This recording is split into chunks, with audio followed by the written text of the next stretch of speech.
Olá, essa é a aula número 3, Estrutura de diretórios Linux, da disciplina Sistema Operacional de Código Livre. Eu sou o Capitão Matos, instrutor dessa disciplina. Os objetivos dessa aula é conhecer a FHS e a hierarquia dos diretórios, e conhecer a estrutura de diretórios segundo a FHS. Bom, a FHS é a File System Hierarchy Standard, ou hierarquia padrão do sistema de arquivos. Então, nós vamos conhecer como é que funciona a hierarquia de arquivos e de diretórios do Linux, que é diferente, muito diferente da do Windows, né? Que quem já teve algum contato com o GNU Linux, mesmo que de forma superficial, deve ter percebido a presença de vários diretórios, né? Ou pastas, como o pessoal chama no Windows, no sistema. Porém, eles estão organizados seguindo um padrão chamado POSIX, né? Esse padrão você não deve estar muito familiarizado, porque o Windows ele não segue esse padrão. Então, nessa aula, nós vamos conhecer essa organização e explorar a estrutura de diretórios de um sistema GNU Linux. Cada diretório do sistema ele tem os seus respectivos arquivos, que são armazenados conforme as regras definidas pela FHS, né, que é a hierarquia padrão de sistemas de arquivos. Deixa eu abrir aqui uma tela onde ela mostra aqui.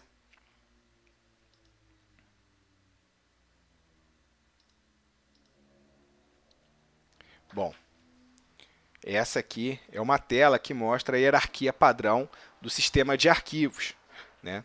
São os diretórios do GNU Linux.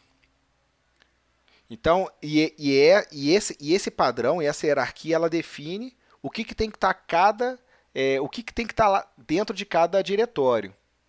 E isso é muito importante porque ele ajuda a manter a compatibilidade de diversas distribuições existentes no mercado. Então, aquelas distribuições que a gente viu, né, Fedora, Red Hat, Ubuntu, Debian, Slackware, Brasil FW, então as Kurumin, as diversas distribuições existentes, elas têm que seguir, né, essa hierarquia padrão. E é bom que nós sabemos também, porque quando a gente estiver conversando sobre um determinado tipo de arquivo, de configuração, ou um dispositivo, uma mídia, arquivo temporário, a gente já vai saber onde que ela vai estar localizada. Isso permite a gente resolver né, solucionar o problema de uma forma mais rápida.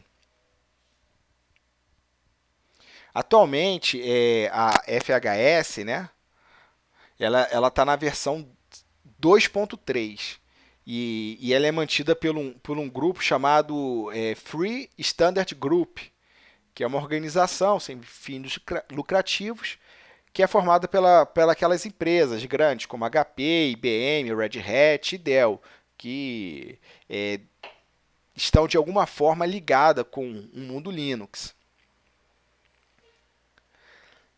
Essa imagem que vocês estão vendo aqui embaixo, ela é a estrutura de diretórios do GNU Linux, né?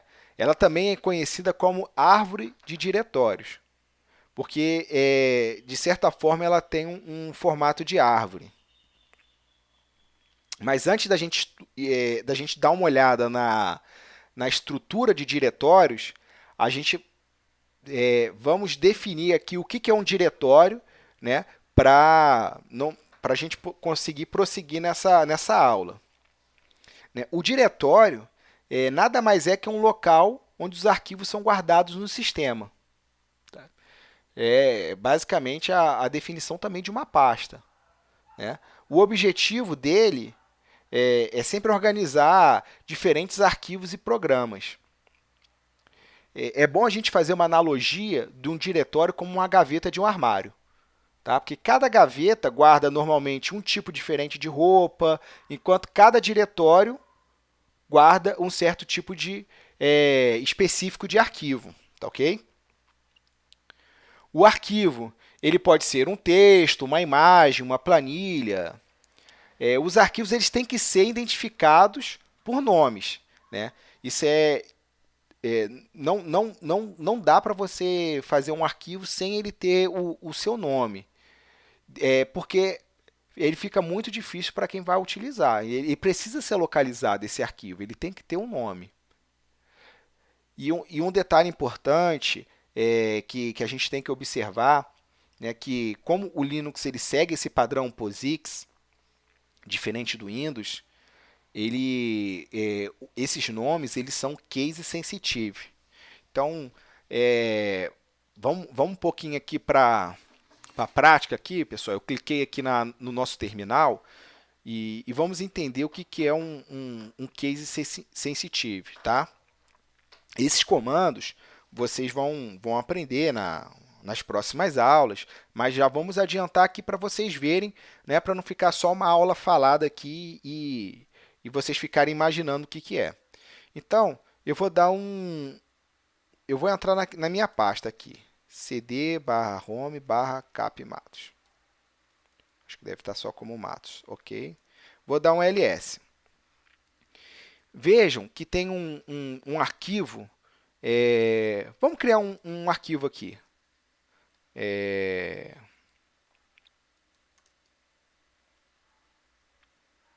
Vim escom, tudo minúsculo, .txt. Bom, eu não tenho o Vim instalado aqui. Eu vou instalar o Vim, apt-get install Vim. Falou que é 28 megas, então vamos instalar o Vim aqui, que é um editor de texto, tá ok? A gente também vai ter uma aula só sobre Vim. Eu vou editar aqui Vim Victor, Vim escom, e vou criar um arquivo escrito... eu saí aqui da tela, um arquivo escrito Escola de Comunicações. Vou salvar esse arquivo, salvei. Vou apagar essa tela, que tem muita coisa. E agora, no terminal, eu vou executar um comando para ver o que tem nesse arquivo escom.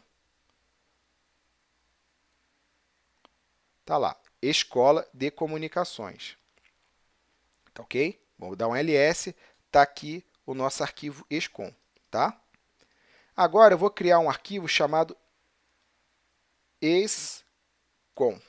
Então, com E maiúsculo, o S minúsculo, o C maiúsculo, o O, M minúsculo. E vou dar um Enter. E vou escrever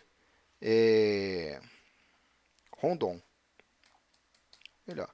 Vou escrever aqui curso de gestão, curso de sistemas táticos, é melhor. Sistemas táticos de comando e controle. Vou salvar aqui. E agora, vou dar um ls.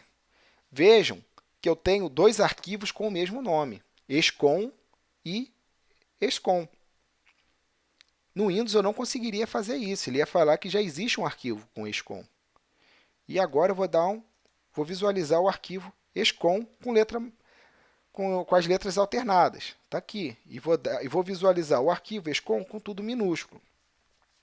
Então, isso é o case sensitive. Existe diferença de letra maiúscula e minúscula. Então, isso aí é um padrão, né, do POSIX, que ele aborda isso aí. Ele diferencia essas letras maiúsculas e minúsculas nos arquivos e diretórios. Então, vou criar um diretório aqui, né, que é o comando mkdir, Brasília. E vou criar um outro diretório chamado Brasília. E vou dar um ls. Olha, vejam que eu dei um ls com letra maiúscula e ele fala que não existe esse programa ls, tá? Eu vou dar um ls minúsculo e agora ele entende. Então, para comandos também é a mesma coisa. E vejam, aqui ó, em azul, azul quer dizer pasta. Brasília, Brasília. Certo, pessoal? Então, um arquivo chamado, né, ESCOM é totalmente diferente de um arquivo chamado ESCOM com letra maiúscula e minúscula. E a árvore de diretórios do GNU Linux, ele tem essa seguinte forma aqui, ó.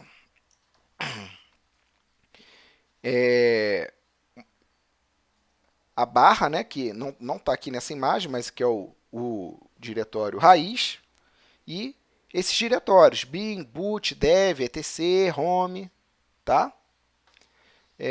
Vamos entrar aqui no diretório barra, que é o diretório raiz. Tá? É como se fosse uma árvore, lembre-se. É uma árvore, é a raiz. Tá? É desse diretório que os outros diretórios estão subordinados a ele. Então, o caule, os galhos, as folhas, né? Vamos tentar fazer com essa analogia. Então, estamos no diretório raiz. Vamos dar um ls color, né? Que ele mostra com as cores. Apesar que o meu computador, o meu Linux, o Ubuntu ele já vem com essa definição. Quando você dá o ls, né, que é o dir, no Windows, ele já mostra com cores diferentes, diferente de outros sistemas. Tá? Mas essa opção menos color, ele serve para deixar colorida a listagem. Por exemplo, azul, né, é um diretório. Tá? Branco é um arquivo. Veja, aqui em cima eu criei um arquivo ESCOM, tá? Em cor branca. Tá? Deixa eu ver aqui, olha esse azul mais claro aqui. Ele é um link, é um arquivo executável. Tá? É um link. Desculpa, pessoal. Esse verde aqui, esse azul claro aqui, ele não é um link simbólico, ele é um arquivo executável. Tá? Esse initrd.img, ele que é o responsável por carregar o boot no Linux. Tá, ok? É a imagem do kernel. Tá? E, por exemplo, aqui em vermelho, né? Vermelho aqui nós temos um arquivo,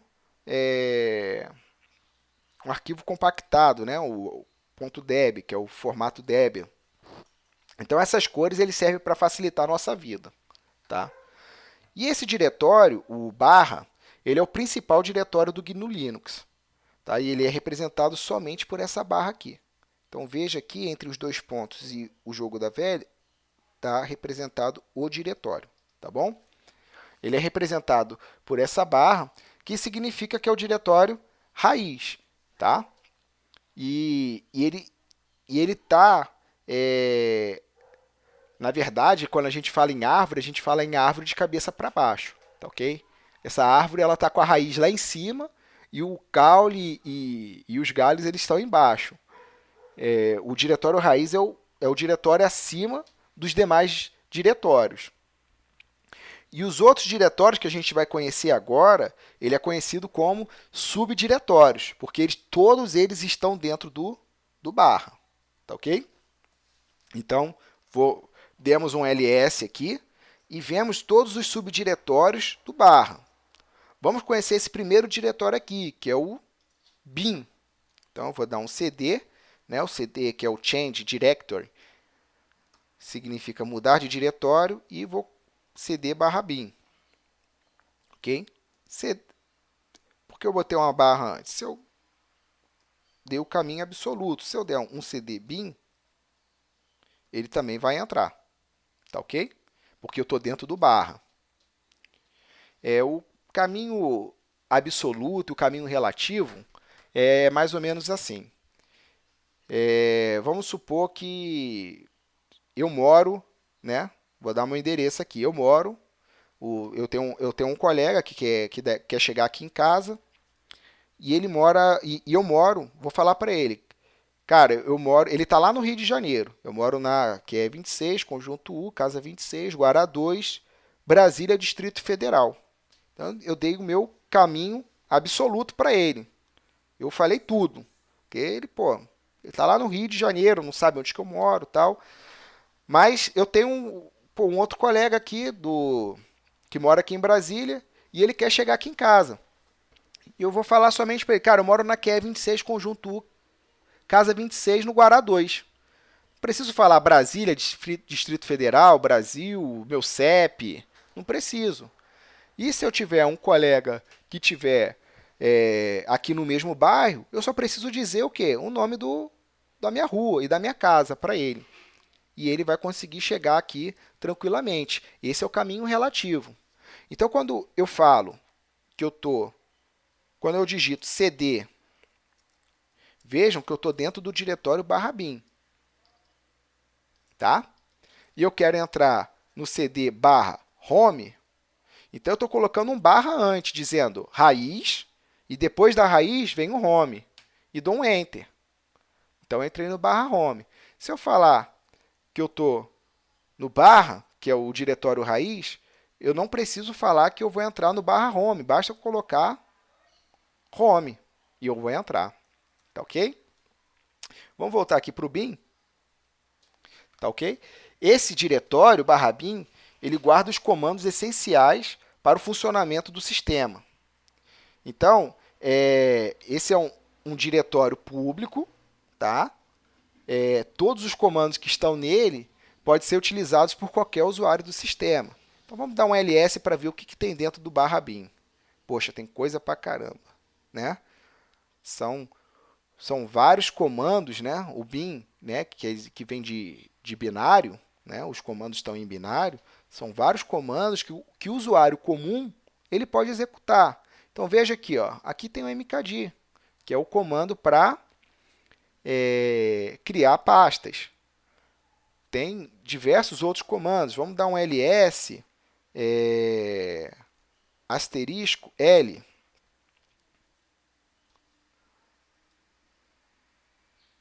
Aqui são os comandos que contêm o L, mas vamos subir aqui.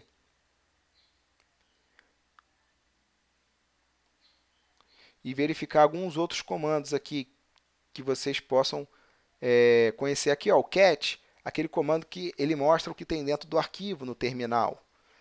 E diversos outros comandos, zilhões de comandos aqui, tá ok? Então, pessoal, esse aqui é o diretório bin, tá?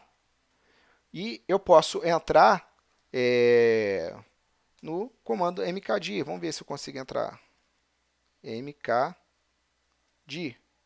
Bom, como eu falei, o dir não é um diretório, ele não está, né, na cor azul. Ele é um arquivo binário. Eu não consigo entrar. Mas eu posso executar esse comando. Se eu falar aqui para ele, /bin, né? Ó, caminho absoluto, /bin mkdir, e escrever AAA, eu criei um arquivo AAA. Vamos ver? ls, vou subir aqui, olha o arquivo AAA aqui em cima, certo? Só que eu não preciso digitar isso, porque o Linux ele sabe, né?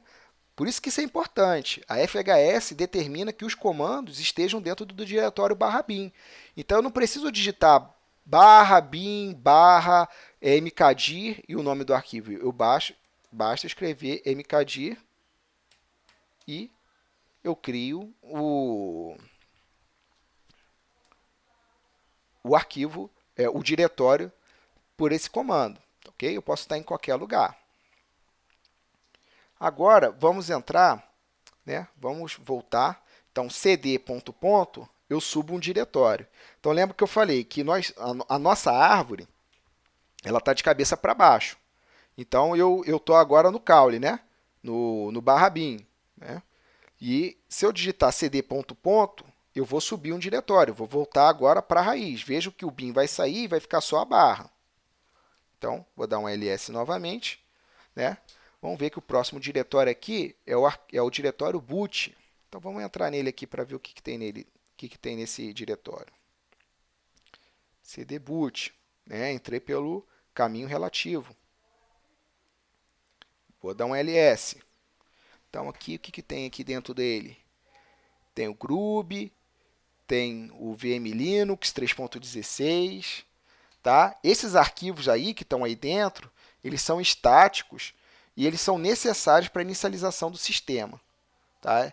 Esse Grub que eu te falei, essa pasta, ele é o gerenciador de boot do Linux, que é um programa que permite escolher e carregar qual sistema operacional você vai querer quando o computador ligar.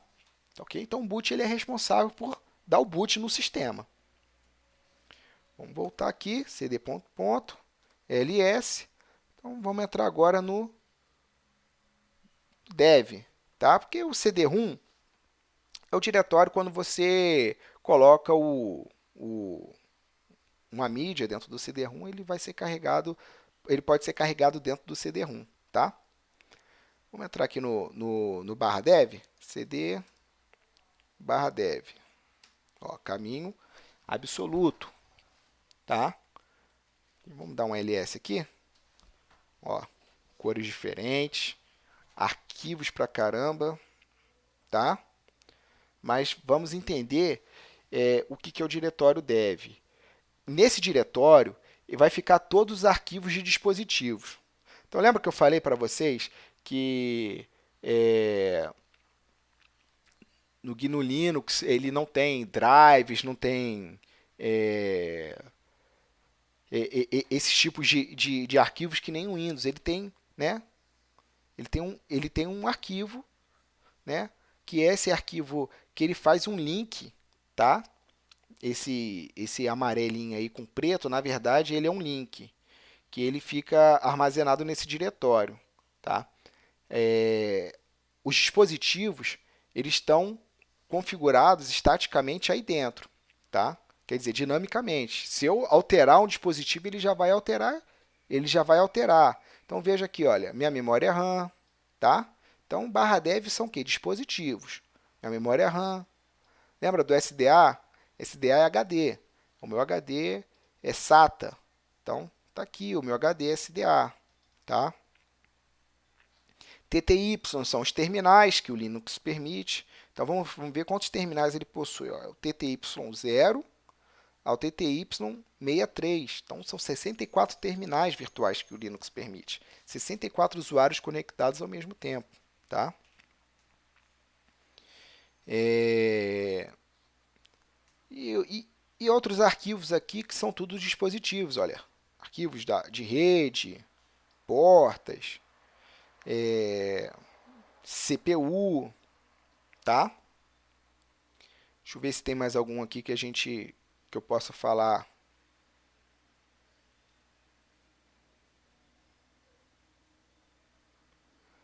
São basicamente esses arquivos, ó. Arquivos de vídeo. Vamos ver se aqui ele tem o arquivo cat. Olha, eu quero listar o que tem dentro desse arquivo, tá?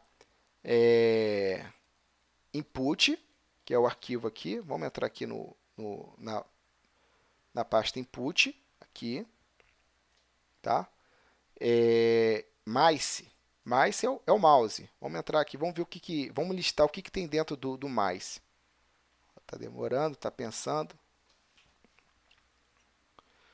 Está vendo que apareceu vários caracteres? Isso aí são números binários, tá? É um conteúdo binário que à medida que eu mexo o mouse, ó, vou mexer o mouse de novo. Ele está dando a posição do meu mouse. Então, se eu mexer o mouse aqui para cima, ó, como se ele está dando a latitude e longitude. Ó. Esse é um arquivo binário que ele está em pleno funcionamento. Eu vou dar um Ctrl C, vou sair, vou limpar a tela, mas são arquivos binários, tá ok?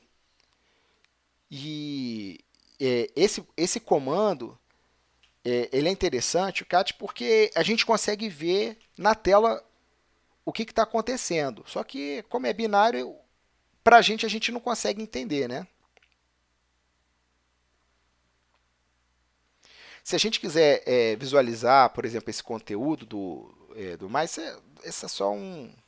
Deixa eu ver aqui, acho que se eu não me engano, é o, conteúdo, é o comando OD, que ele consegue ler arquivos em hexadecimal, octal e nomes de caractere. Vamos ver se é esse comando mesmo. Barra dev, barra input, barra mais.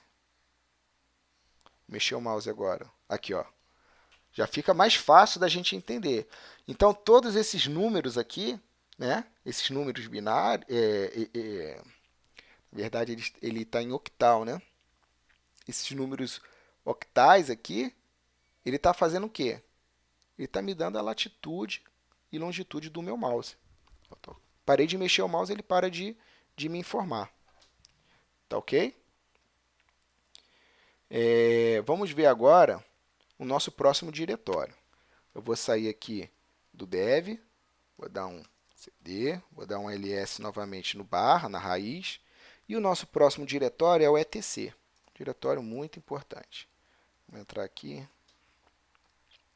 Vejam que se eu der um E e apertar o Tab, ele já completa. Tá? Ele tem um recurso de autocompletar o Linux. Se eu não me engano, o Windows ele não tem. Tá? Se eu botar o B, por exemplo, e der Tab, ele não foi. Por quê? Porque eu tenho o bin e tenho o boot. Agora, se eu der de novo o tab, ele informa, ó, você tem o bin e o boot, qual que você quer? Aí, se eu colocar o i, ele já completa para o bin. Ok? Vamos entrar no etc, vamos dar um ls, também é coisa pra caramba dentro do etc. Nesse diretório, ele vai estar todos os arquivos de configuração do sistema. Então, lembra que eu falei que a gente está utilizando o VirtualBox, a gente está virtualizando o sistema, não é à toa. A gente vai começar a mexer no sistema, nesses arquivos de configuração e se a gente fizer uma besteira, talvez o sistema ele não reinicie. Veja aqui nós temos o arquivo paz.wd. Vamos dar uma olhada no paz.wd? Vamos dar um cat aqui, paz.wd. Olha só. Vou subir aqui. Está aqui o comando, cat paz.wd. E aqui ele fala, ó, root. Tá? Ele está informando qual é o usuário, qual é o grupo do root.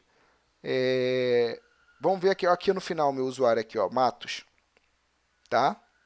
Tá aqui o meu usuário. Usuário no grupo, tal, e ele está falando qual que é a minha pasta. Então, esses são arquivos de configuração. Se eu trocar uma coisa ali dentro, um caractere, e fizer besteira, o sistema eu não vou conseguir mais fazer login. Vamos fazer o cat no shadow. O password, apesar desse nome, né, de senha, ele não está a senha do usuário. Agora o shadow, aqui está a senha. Então aqui, ó, a senha do usuário Matos, que sou eu, está aqui. Ó. Essa aqui é a minha senha. Ela está criptografada. Mas só o usuário root consegue acessar esse conteúdo. Né? O usuário root é o usuário administrador. Lembra que eu falei que o Linux ele só tem um administrador? Por isso. Porque só uma pessoa consegue fazer isso. Né? Ou mais pessoas, mas ele tem que ter a senha do usuário root. Ele tem que se tornar root. Tá? Se eu, por exemplo, der um SU, eu vou dar um cliente para apagar isso aqui. Se eu der um SU, que é para você trocar de usuário, e der Matos, olha, troquei de usuário. Vejam que agora o root está Matos. Tá? No caso de vocês, é aluno. Se eu der um cat no shadow, o que ele vai me dar aqui? Permissão negada. Então, isso aqui é segurança. Ok? Agora eu vou alterar de novo para o usuário root, vou dar só um su e não vou falar nada.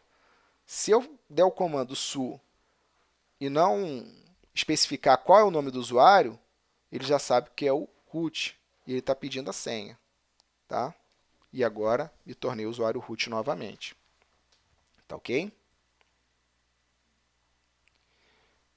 Vamos sair aqui da... Opa, dei o exit, dei errado, dei o comando errado. Vamos sair aqui do etc, cd ponto ponto, e voltamos agora novamente, né, para a tela para a raiz do sistema, que é o barra, né? Vamos dar um ls novamente e vamos acessar agora, né, o diretório lib. Então, cd lib, tá? Vou dar um ls e ele mostra aqui uns arquivos. Vejam que ele tem algumas pastas e tem uns arquivos SO. Esses arquivos SO são módulos, né? São são os drivers, né? As bibliotecas. Então, né, essas bibliotecas elas ficam dentro do diretório lib, né, de library, né, de biblioteca. São módulos do kernel. Então, as bibliotecas elas têm essas funções, ela tem a função de ser utilizada por vários programas. Então, lembre que, eu não sei se vocês lembram do início que eu fiz o apt-get Vim, ele falou que o Vim tinha 28 megas. Então, o Vim ele tem muito mais do que isso, porque ele usa as bibliotecas. Quando eu dou esse comando, apt-get, eu estou baixando de um repositório oficial do Ubuntu e eu consigo verificar quais dependências, né, quais módulos o Vim ele necessita e quais módulos eu tenho. Então, o sistema automaticamente ele já exclui os módulos que você já tem. Então, o tamanho desse arquivo ele é muito maior. Isso é bom porque quando a gente vai fazer um download, a gente não vai ter biblioteca duplicada como no Windows. Ah, eu tenho uma biblioteca para o programa tal e tenho uma biblioteca para o programa tal, mas elas são as mesmas, mas elas não se falam. E às vezes os programas são grandes por causa disso. Isso é uma grande vantagem também do Linux, tá? E cada kernel, tá? Isso aqui são módulos do kernel. Cada kernel ele tem os seus próprios módulos. E eles vão ficar sempre nessa pasta aqui, módulos. Deixa eu ver se eu acho aqui. Ó, cd módulos. Então vamos entrar aqui nele para a gente ver. Vou dar um ls, está aqui. Ó. O kernel 3.16.30. Tá? Para saber a versão do meu kernel, eu dou esse comando, o name-r. E ele fala aqui, 3.16.0-30. Então, está aqui o módulo do meu kernel. Está aqui dentro. Tá ok? Vou dar um cd ponto ponto, vou voltar para o lib. Vou dar mais um cd ponto ponto e vou voltar para o barra. Tá ok?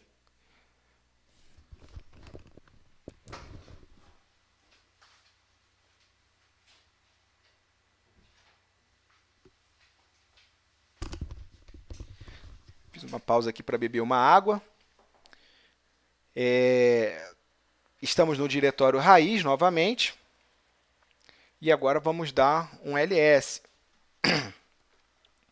Esse lib64 aqui é porque esse meu Linux aqui nativo, ele é o meu Linux 64 bits.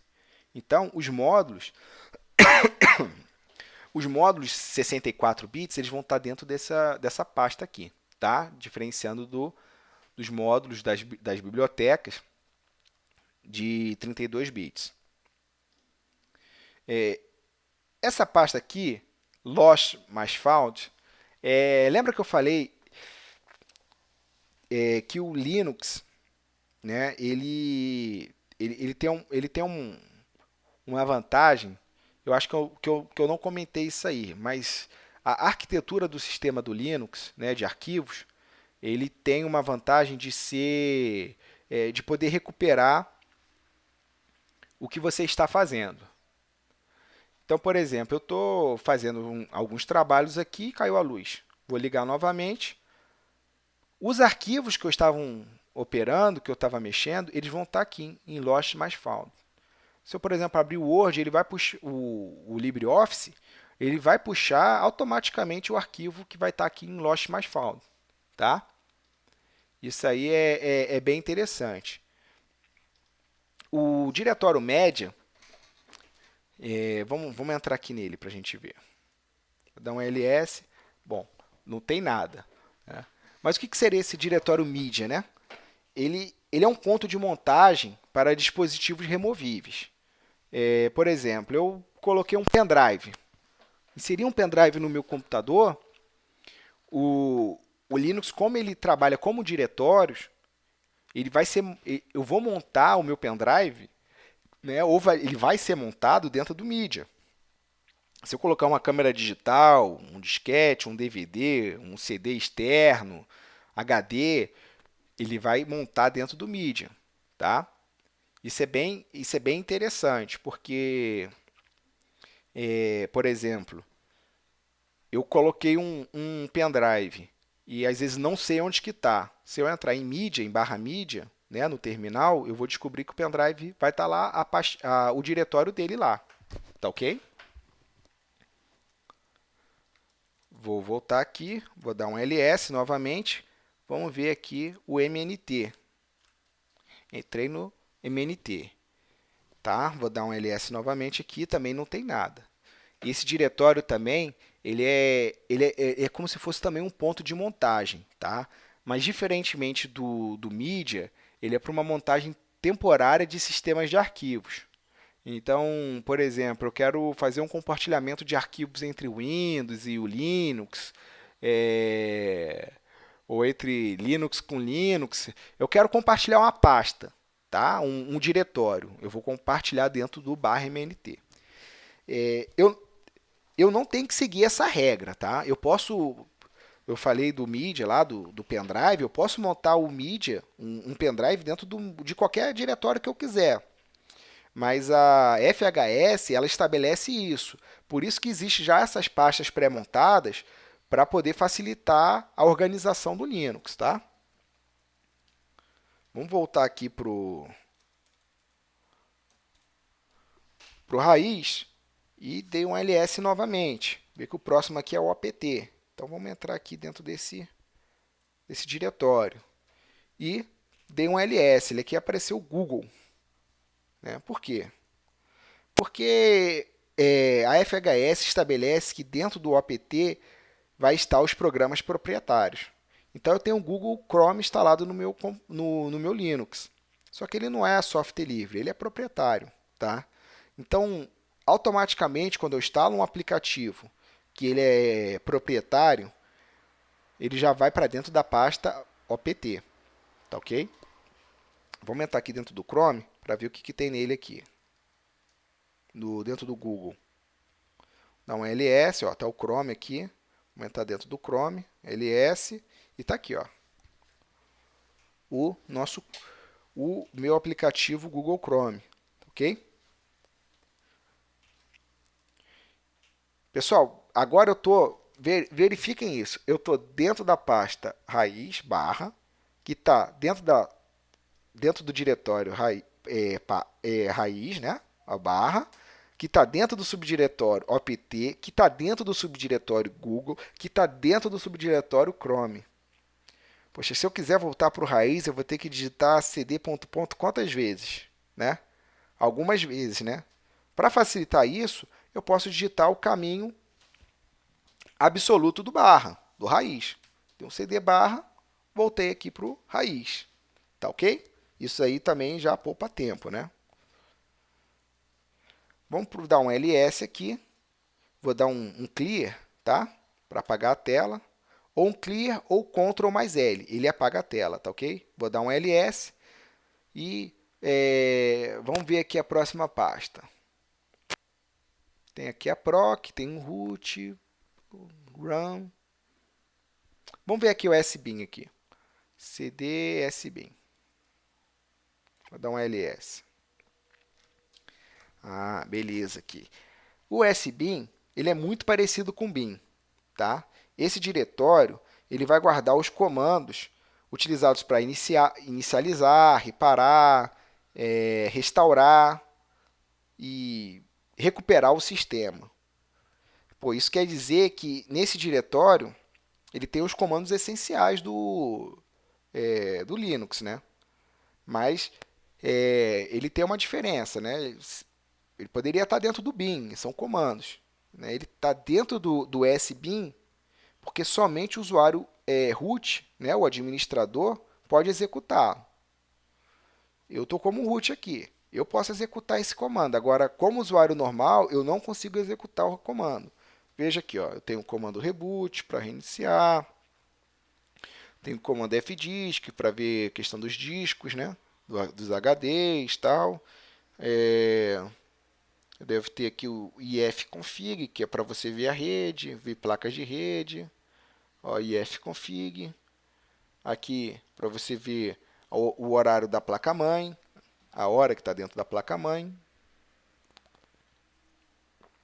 Aqui a gente tem o comando route para fazer rotas. Então, esses comandos aqui só o usuário root ele pode fazer. Tá? Usuários comuns eles não podem executar os comandos do SBIN. Às vezes ele pode executar alguns comandos somente para visualização. Tá? Mas, por padrão, o usuário comum ele não pode entrar nesse diretório. Eu vou sair aqui, vou dar um Ctrl L, dar um ls. Opa, estou no etc. Vou dar um cd barra e dar um ls novamente. Então, vimos aqui o SBIN. Vamos dar uma olhada aqui no srv, aqui, embaixo do SBIN. Vou dar um ls, não tem nada, né? Esse diretório ele é para a utilização dos serviços fornecidos pelo sistema. São dados assim que não é específico de um usuário. Por exemplo, o servidor Apache.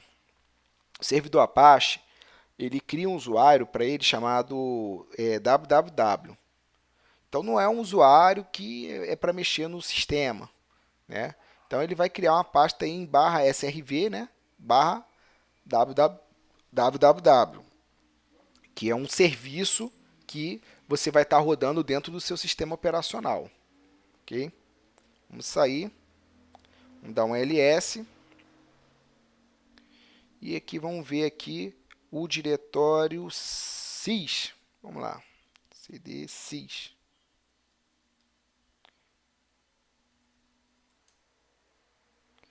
Bom, o diretório sys, ele é o diretório, né, do sistema. Né? Sys vem de sistema.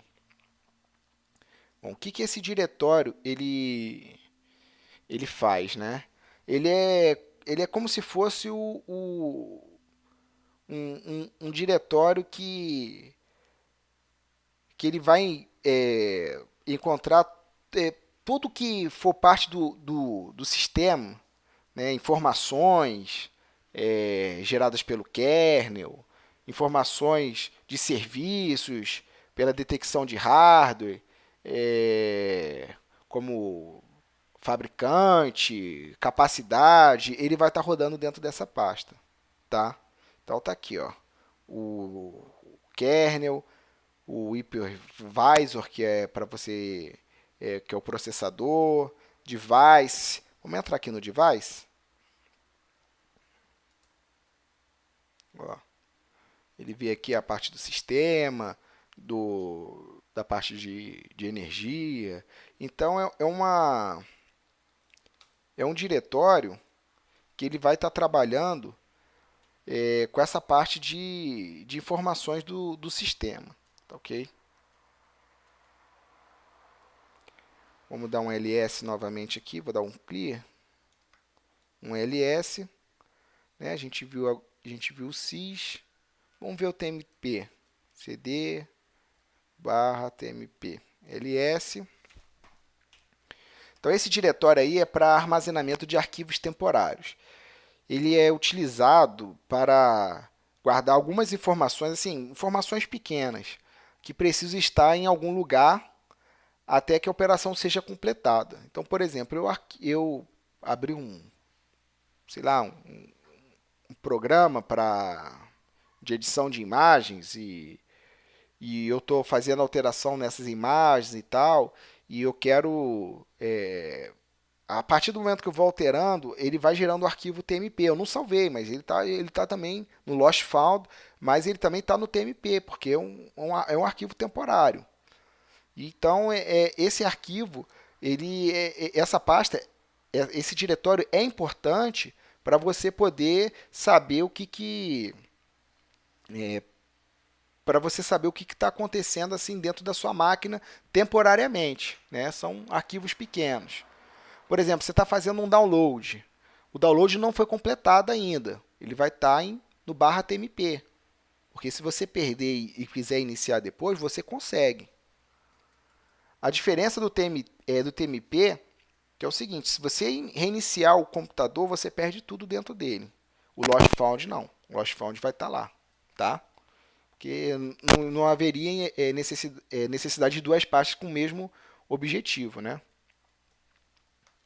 Vou voltar aqui para o cd espaço ponto ponto, vou dar um ls, e agora vamos entrar aqui no diretório usr, cd barra usr, vou dar um ls, e aqui ele fala bin, games, include, lib, local, sbin, share, ss. Pô, mas não tinha um sbin já, a gente não viu o diretório sbin, o diretório bin, né? O diretório lib. Para que o diretório usr então? Esse diretório ele vai conter programas que são essenciais aos sistemas. Eles vão seguir o padrão GNU Linux, né? Como navegadores, sei lá, gerenciador de janelas, mas eles não são essenciais ao sistema. Tá? Essa é a grande diferença. Então vamos entrar aqui no cdbin. Vou dar um ls aqui, ó. Binário pra caramba, programa pra caramba, né? Comando pra caramba que a gente pode dar. Vamos ver aqui um comando, um comando que a gente conheça. Bom, já foi muito. Vamos dar aqui um cd, pipe, desculpa, ls pipe more, tá? Depois a gente vê para que serve isso, mas vejam que agora eu estou conseguindo, ele não está apresentando toda a informação ao mesmo tempo. Ele está, eu posso fazer com que eu veja a informação com mais calma. Então vou dar novamente o comando aqui. Em vez de dar um more, vou dar um less, que o less é mais fácil. Eu posso subir e descer. Então vamos lá. Aqui, ó. B, C. Aqui, ó, por exemplo, o cal, né? E o calendar. São dois comandos. O comando... Vamos ver para que serve esse comando? Cal. Aqui, ó. Está mostrando o calendário aqui para mim. É essencial?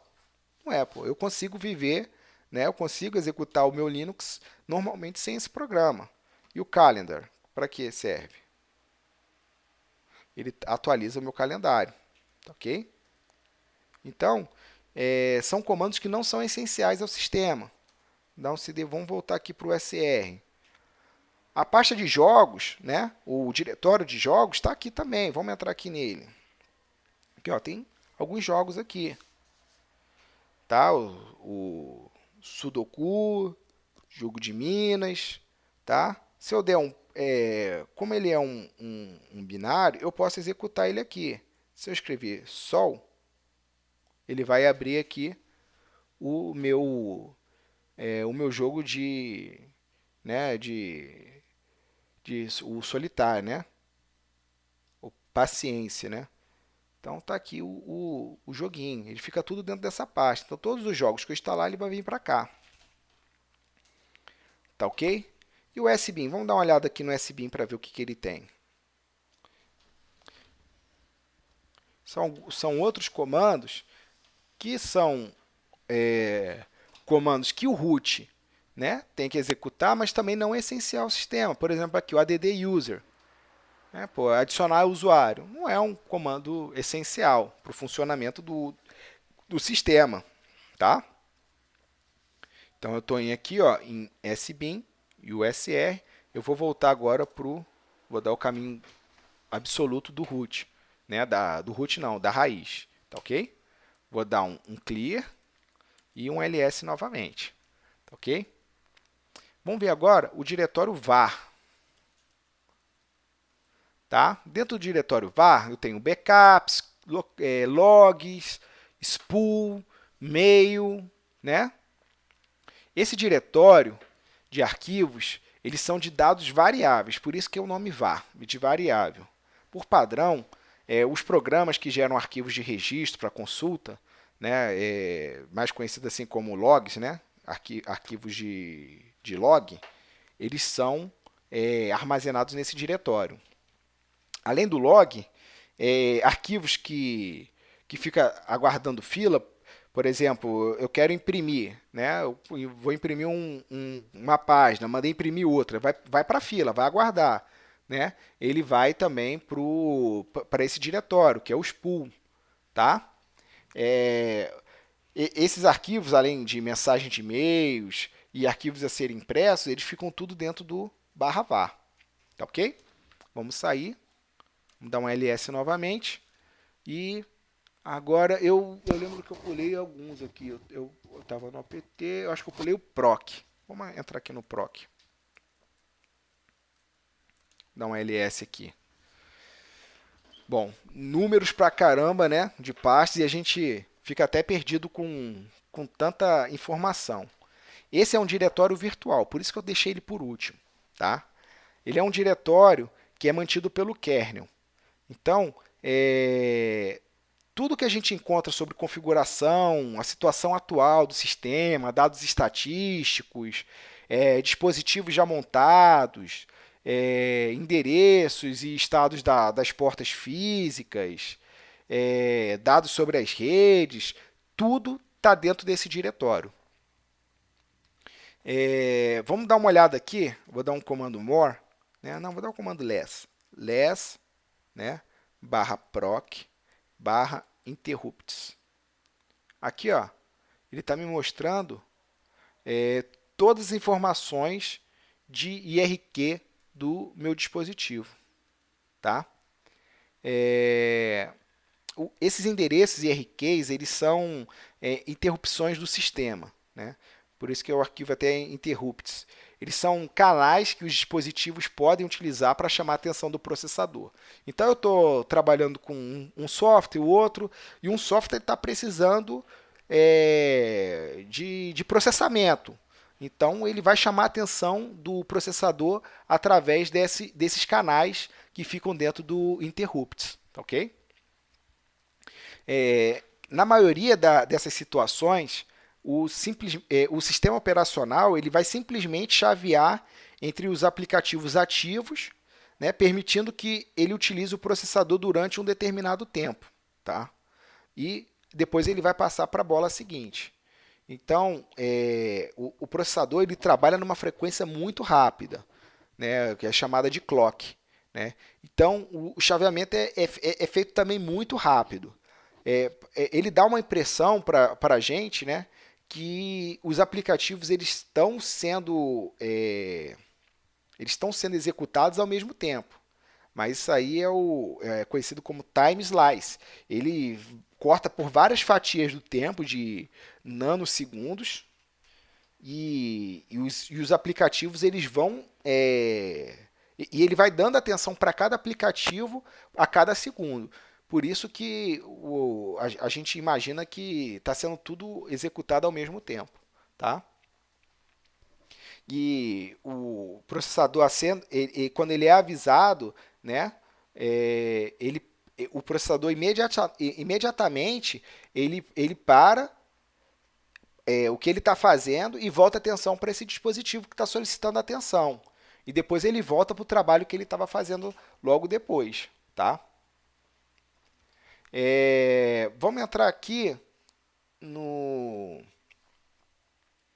Acho que a gente pode ver isso aqui depois na sala de aula, porque eu acho que já também gera também muita informação, tá? Vamos voltar aqui para o CD ponto ponto, né? Para a raiz.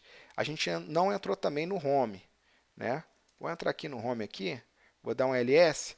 Então, o home é o diretório do usuário, tá? Mas ele não precisa ter obrigatoriamente esse nome, por exemplo, Matos, do usuário. Ele pode, por exemplo, eu posso alterar o meu nome aqui tranquilamente que o sistema ele vai reconhecer, tá? E o home também ele não precisa ter esse home, né, em inglês. Eu posso botar, por exemplo, casa, tá? O root, o sistema ele vai reconhecer também automaticamente. Isso aí eu faço também quando eu estou fazendo a instalação do sistema, eu posso alterar isso aí, tá? Então aqui vai estar todas as configurações, todos os arquivos do usuário. Se eu der um ls no Matos, vai estar aqui a área de trabalho, documentos, downloads. Então cada usuário tem o seu espaço, tá ok? Vou voltar aqui para o raiz e tem também uma outra pasta que a gente não viu, que é o root. Olha, ele me deu permissão negada. Por quê? Porque eu estou como usuário comum. Eu não posso entrar na pasta pessoal do administrador do sistema. Só ele pode entrar. Então, vou me logar como root. Vou acessar agora a pasta root. Estou dentro da pasta root. Não tem nada, tá? Mas aí, o root, como ele é o administrador do sistema, ele pode ele tem que ter a sua pasta pessoal diferentemente dos outros usuários, tá ok? Para que nenhum usuário veja o que ele tem.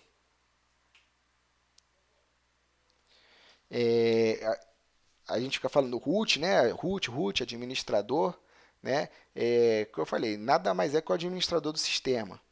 O root ele pode alterar as configurações do sistema, configurar a interface de rede, manipular usuários, grupos, alterar a senha do usuário, alterar a prioridade de processos e dentro de milhões, zilhões de coisas que ele pode fazer, tá? Por isso que é recomendável que você utilize sempre uma conta do usuário normal. Não fique utilizando a conta do usuário root, porque se você fizer uma besteira, né, com root, você pode fazer uma besteira grande. Você pode apagar um arquivo importante ou alterar um arquivo importante. Tá? Isso vai dar um dano irreparável para o sistema. Além do que você pode também ser enganado e rodar um programa como Cavalo de Troia, e esse programa ele vai obter poderes de superusuário, né, do usuário root, e ele vai comprometer a segurança do seu sistema, sem que você saiba. Essa aí é aquela diferença do Windows, porque o Windows, qualquer usuário pode ser usuário administrador. E você dá permissão de administrador para o usuário, ele executa um cavalo de Troia, o cavalo de Troia também ele vai estar com permissão de administrador. E aí ele faz o que ele quiser no sistema. Tá ok? Bom, então, nós vimos aí a hierarquia, né, dos diretórios seguindo a FHS, né, que é o File System e a Hierarchy Standard, né, que é a hierarquia padrão de diretório. Eu vou dar um último comando aqui só para vocês verem, que é o tri. Deixa eu entrar aqui na raiz, que é o tri menos L1. O comando tri ele já vem como árvore, né? Então veja como um ponto aqui, como se fosse a raiz, tá? A nossa raiz do sistema. E aí a gente vai descendo, né? Ele vai dando as suas ramificações. Então, barra bin, barra boot, barra cd-rom, barra dev, que são os subdiretórios do barra, né? Do arquivo raiz. Tá ok? Então vejam aqui como se fosse uma árvore. Se eu der um tree-L2, vejam que a gente agora já vai ter o quê? as subpastas das subpastas. Então, aqui, ó, dentro do arquivo SBIN, vai ter, né, dentro do diretório SBIN, vai ter esses subdiretórios. E o SBIN é um subdiretório do raiz. Tudo aqui é um ligando com o outro. Tá ok, pessoal? Então, a gente termina essa aula aqui da hierarquia de diretórios. Ela é muito importante que vocês conheçam a função de cada diretório, porque todos os diretórios Linux eles são padronizados. E a partir dessa padronização facilita a gente operar, né, gerir, né, algum sistema que a gente queira rodar, ou alguma pane que pode vir, né, algum problema que a gente possa solucionar. Tá ok? Eu vou terminar mais essa aula aqui. E desejo para vocês aí bons estudos aí. Não deixam de olhar dentro da parte EAD. Vamos entrar aqui. As atividades, os materiais complementares. Né? O material complementar é a videoaula ou algum arquivo, alguma coisa que eu tenha que colocar para vocês. E as atividades que vocês têm que fazer depois de ler o conteúdo básico, ver ou ler o material complementar e depois executem essas atividades. Essas atividades vão reforçar o conhecimento de vocês, tá ok? Agradeço a presença de todos aí e desejo bons estudos para todos.